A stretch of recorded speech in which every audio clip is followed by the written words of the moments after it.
more liberal, more tolerant, more Democrat-leaning than the one before. It's not just because they're young. For another point of view, it's Hard News with Russell Brown and Wammo on Kiwi. It's, of course, our publicaddress.net, Media 7 show on TVNZ7 as well. Russell Brown, good morning. Good morning. And with the strange old news this morning, that and somewhat predictable news as well, I suppose, that they're going with a some kind of tent on Queen's Wharf for the Rugby World Cup. Well, yeah, as far as I'm concerned, this was actually always the most practical option. I mean, I couldn't believe that Murray McCully's office was trying to talk people into an expensive ferry terminal, only, 6 weeks ago? Yeah. We don't have time to build the damn thing. Well, not anymore. We did have time at one point. At one point we did, yeah, but we weren't making proper decisions back then. Yeah. Oh, no, it is kind of, I can see why the rest of the country would laugh at Auckland, because it is laughable. But it's like the Eden Park solution as well. Yeah. Which was, the second-rate solution to what we could have possibly had. Yes. Although it's sort of funny, Bernard Orsman in the Herald today says that Aucklanders, a majority of Aucklanders rejected the waterfront stadium idea. It wasn't actually. The Auckland City Council approved it, and the ARC knocked it back. So it didn't have the support of the elected bodies. Well, I don't remember some kind of official survey of No, we never being got done. the vote on it. No. I mean, I could see there were problems with sightlines and that sort of thing with that, but it was a much better long-term solution than Eden Park. Yeah. And anyway, getting back to Queen's Wharf, we didn't really have the time or the money to build a long-term solution there. So a temporary structure, I think, was always the best idea, and you may as well get Jazzmax to build it, or to design it, because that makes, there's not that much you can get wrong there, and they're competent and professional. So, but when there are two components to this, there was the party central, but also the fact that there's cruise ships coming in. Yeah. Although it's interesting that the cruise ships have actually, some of the cruise ship operators just recently have said, we don't really need anything too flashy, especially if it's going to cost us more money. Late last month, the guy said, we'd be more interested in a third berth somewhere else to park a ship than some big development, because they want flexibility. So I don't know whether any of this has been particularly well thought through, and the competition itself has been, to design Queen's Wharf, has been an embarrassing joke. But at least we're now at a reasonably practical point where we're going to spend a bit of money on a temporary structure. And then what? You probably fold it up and put it away. I would put, boxed gardens and footpaths there. I quite like the idea, after all those years of not being able to get at that wall, of it simply being open space. Yeah. It sort of annoyed me, this rush to put something on it. I think it might be quite nice if Aucklanders can just walk out to the end of it. If we can have the Wellington experience. Yeah. It would be kind of nice. So I don't think there's any hurry. I must admit, I keep thinking, is there a potential crossover with the boiler room and the temporary structure on Queen's Wharf? Because the tent's going from Mount Smart Stadium. Well, it's gone. There next year. It's gone. It's gone, right? It's already gone, yeah. It's dismantled and it's been carted away. I'm not sure what they're going to use it for, but it's still a viable tent, so it may be the tent. Oh, God, that would be embarrassing, wouldn't it? We can't do that. No, we can't use the boiler room. The revenge of the Supertop.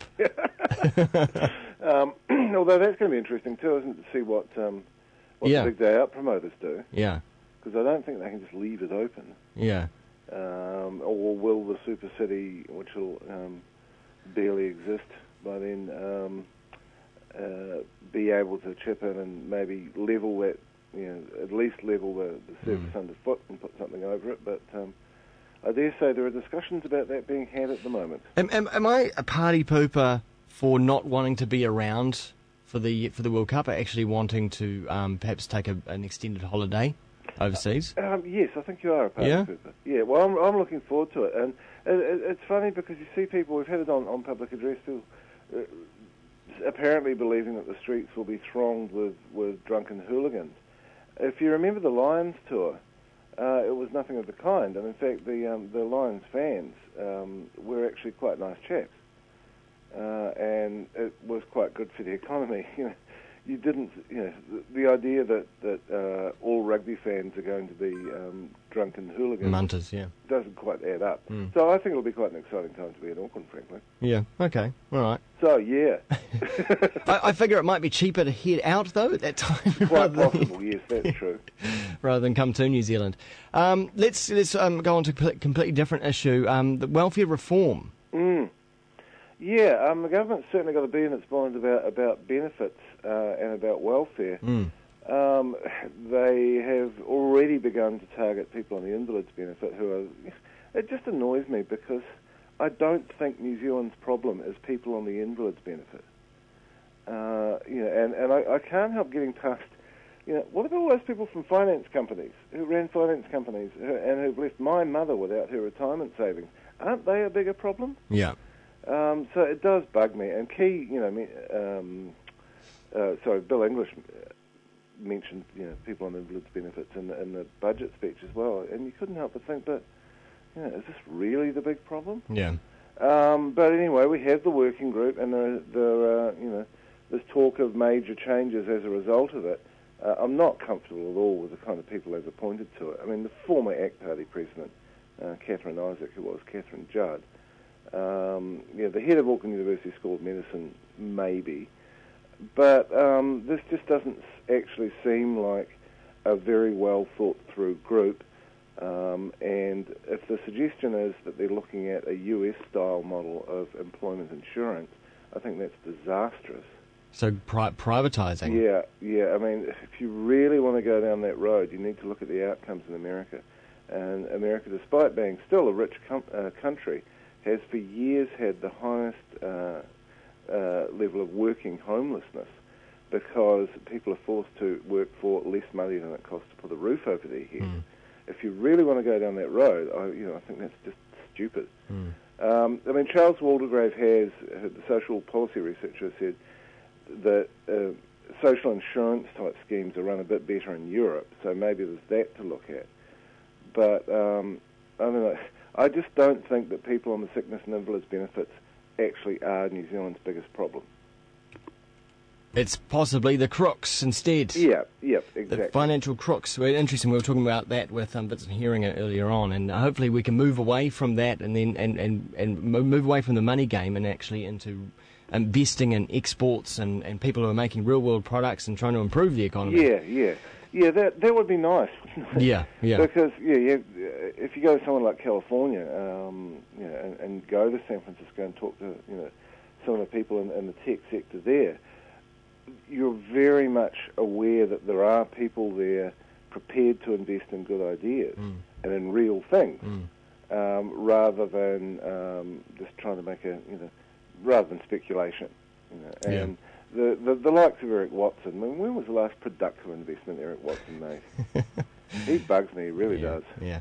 Hey, just very quickly before we go, preview Media 7. Yes, Media 7, which we're recording tonight, will screen tomorrow night, is on media freedom in the Pacific, which is perennially under attack, but the latest unhappy development is the new decree by the Fijian leadership, which is basically aimed at forcing independent foreign media out of Fiji so they can't report. It does kind of amaze me that there are still defenders of this regime because whatever good intention they may have started with, they are pretty much levelling opposition to themselves, and I can't see it going anywhere good. So we've got David Roby from AUT on, who's a real expert on Pacific media, Barbara Drever from TVNZ, and Tim Pankhurst, who's the chairman of the Media Freedom Committee of the Commonwealth Press Union. So that should be quite fun, actually. Now, Barbara, is she still allowed in Fiji? I don't think she is. Because there were some journalists who were banned. Yeah, Mike Field from Fairfax is not allowed in Fiji. Yeah. And the irony was that the Fijian Attorney General made a successful BSA complaint against Mike Field, based partly on the fact that he was getting his information from blogs and websites. And there's a certain irony there. Right. Yeah, he tried to come in and report, and you wouldn't let him in. Yeah. I must say, I think the BSA has made some unhelpful decisions in this sphere lately. It's slightly worrying.